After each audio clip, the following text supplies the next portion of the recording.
Hi, this is Raul Midon, and you're listening to DJ Phaze on the Friday Night Jazz Club on WEAA 88.9 FM. Now, that song is so inspiring on so many levels. The positivity that seems to be this undertone, even when you're speaking about things that are not so positive. Right. There's this flavoring of a positive attitude that permeates, that you still get from your delivery, which I think is absolutely amazing, and you don't get that too often.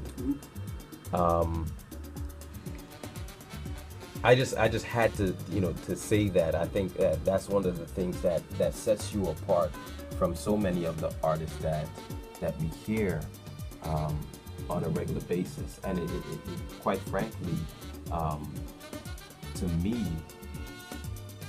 sheds light on something that we so need in the universe, in the world, that this balance, your input as far as giving balance back to the universe that's so rife with negativity. I mean, I think, for me, as I said, this is an opportunity. It can be almost burdensome sometimes if you don't look at it the right way. But as I look at my gifts as a responsibility as well, and it's why sometimes I have issues with some of the music that's coming out today. It's my own personal thing. I'm not looking to convert anybody, or I'm not the arbiter of opinion or anything. But I think as artists we have responsibility to try to be better and do better. And I try to do that in my little way, and I'm not under the illusion that I'm gonna change the world with a song or anything like that. But I think it's we are public people in a sense, and we are up on stage and we are in front of people, and we are putting ourselves out there as representatives in a sense of music, and so for me that's a serious thing. Now, your latest album is called Invisible Changes. It's a live recording and a DVD. Now, I must admit, I haven't seen the video, but I listened to the CD. And in the beginning, your sense of humor is something else. Like, I've seen videos of you using that sense of humor. And in the video, in the CD, you open up giving the disclaimer that there's no electronic gadgets, no loop pedals on stage, all acoustic instrumentation. Right. How many instruments do you play? Well, I play some piano, I play some percussion, I play guitar,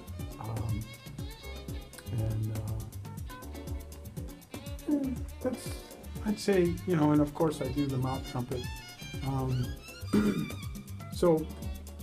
But the reason I do that is because I'm playing, if you look at the video, I'm playing the bongos and the guitar at the same time. Yes. While I'm singing. So I'm doing like this.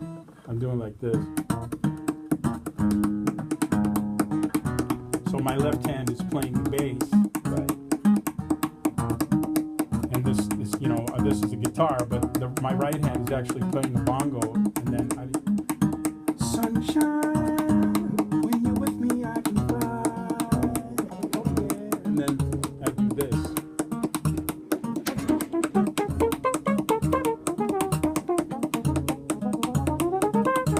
So that's why I do the whole thing about, there's no, there's no looping pedals or anything like that. And you have different versions of it. Yes. Every time that I've heard it played or hear you play it, it's different. It has a different feel a different, slight variation on it. That's the jazz part of what I do. Man. That's the jazz part. You know, I played. Now, I don't know if you've ever heard the phrase that music is what feelings sound like. No, I haven't. Yeah, I think I've read it somewhere. And for visual artists, you know, their colors is what feelings look like. For you, when you play, when you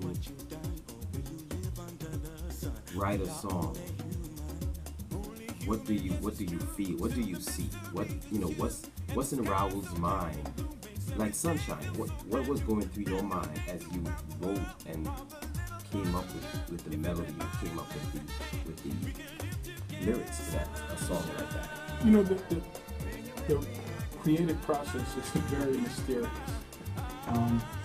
Literally, that phrase, Sunshine, I remember it just happened. I was actually in the studio with Louis Vega, the DJ. Right. And then we were like doing house music. And I just came up with that phrase. Now then the rest of it, I started to write it, and I gave myself a little challenge to begin and end the phrase, to begin the next stanza or the next set of phrases with what I ended with. And that's how it started. That's how the whole thing with every day I wonder why it's all good, so hard to find real peace, people inside, in our hearts and in our minds. Hearts and minds begin to see. That's it. So that was right. That was the whole thing. So that was sort of an exercise in writing a lot of lyrics. Yeah.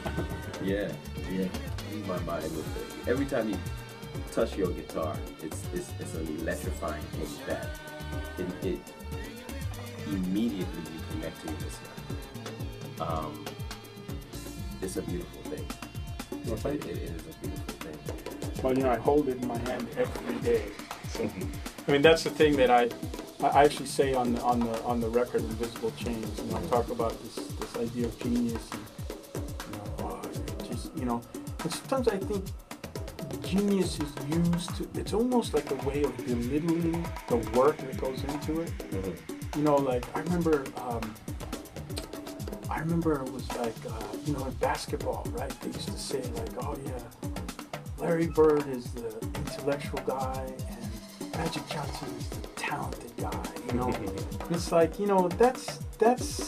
there's a sometimes I think there's a little poison in that, because it's about work. What allows me to do this and for it to seem so easy is that I work on it all the time, and it's not. I wasn't the best. I mean, in my high school, I was the best musician. But when I went to music school, man, there were guys that could run circles around me in terms of playing their instruments, And so I wasn't, the most gifted guy ever in any situation. What, at this point in your life, with the wisdom that you've gained so far, what would you say to the 15-year-old version of yourself if you could leave it today? Don't worry so much. That's one thing. Worrying is a waste of time. Let's switch gears just a little bit and have a little bit of fun.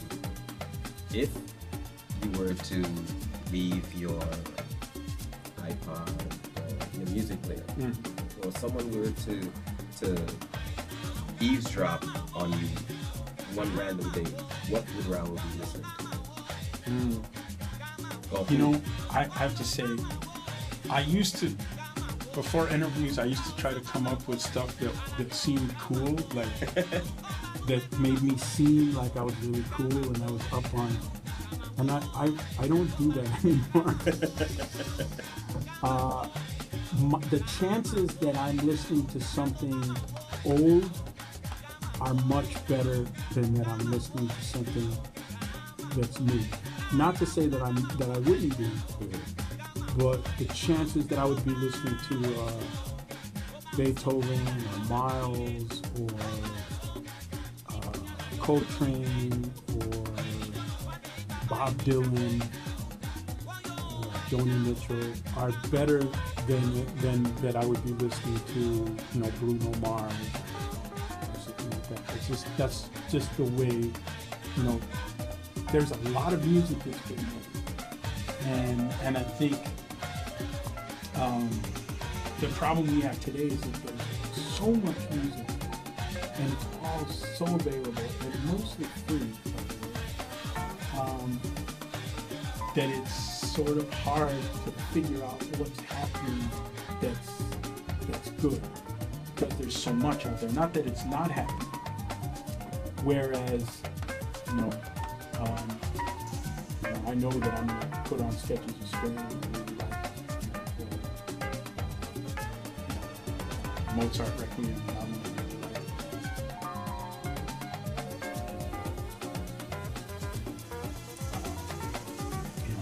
I love Supreme. So that's, I would probably be listening to something like that. State of Mind was one of your biggest albums that sort of pretty much put you on the map in both continents, like here and in Europe, and with timeless hits like State of Mind, of course Sunshine, Sitting in the Middle. Yeah, I call them mini hits. Mini hits. Many hits to you. I think. At least when I play State of Mind, most of the time people clap like they know it, so that's cool. Yeah, I mean, you walked in here today. And yeah, that's right. Somebody started singing the song. Our membership director, Victor, started singing the song. He was so excited to meet you. Is this a representation of what happens wherever you go, regardless of language barrier, regardless of time of day? Yeah, I mean, I'm always flabbergasted when I go places. So it's one thing to go to New York or Paris or Tokyo. These are big cities. There's lots of people from all over. But when I go to, I just came back from Vilnius, Lithuania, and to play to a room full of fans in Vilnius just blows my mind. That's crazy. I mean, I never did an press there. I don't know what the radio scene is there. I've never, it's definitely it kind of reveals the power of what we do as artists. To date, you've worked with so many legends. In the future, who would be an artist that you haven't worked with yet that you would love? Prince, one.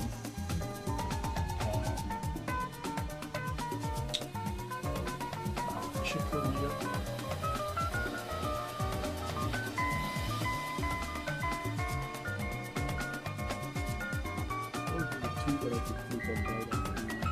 I really like people that connect on a lot of different levels that are also really good musicians. There was a time, I think in the 60s and 70s when pop music was also artistic music. You had people like Paul Simon and Stevie and Prince.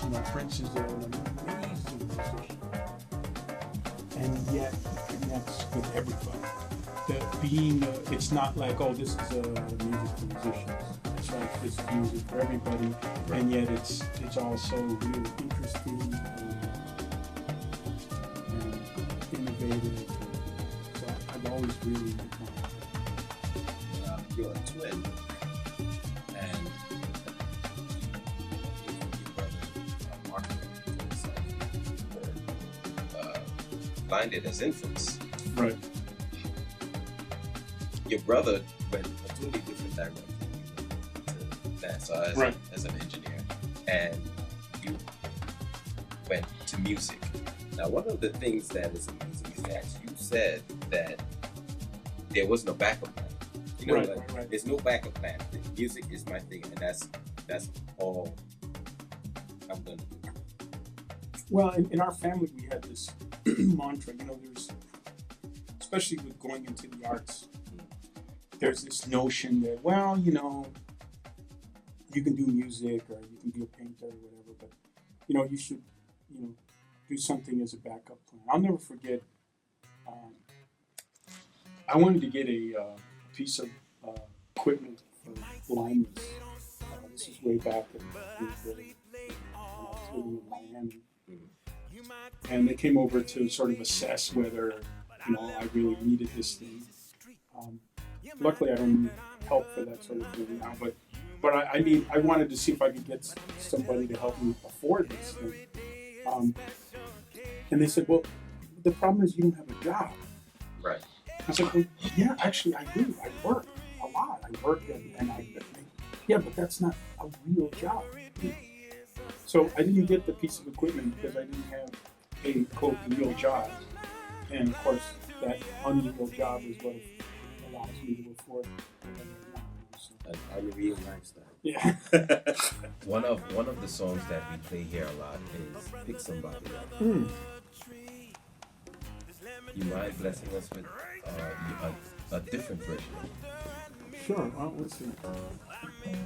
You know, interesting. This song uses the particular characteristics of the guitar, and one of the things is when I play this song, the harmonics are always a little bit different. So.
You definitely picked a whole lot of our listeners up with that one.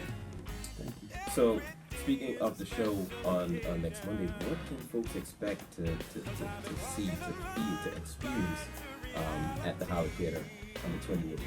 Well, I'm going to be doing, it's always a balance, you know, to do some of the songs that people know, that fans want to hear. And then also I'll be, you know, bringing out some of the new songs from the new album. So that's, it'll be a combination of those things. Oh, great. And now, again, for our listeners, just remind them the name of the new album. It's going to be called Don't Hesitate. Don't Hesitate. And it will be coming out probably August or September. Okay. That's the latest. Okay. And how can they keep up with Raul? You know. Well, they can go to raulmidon.com and they can sign up for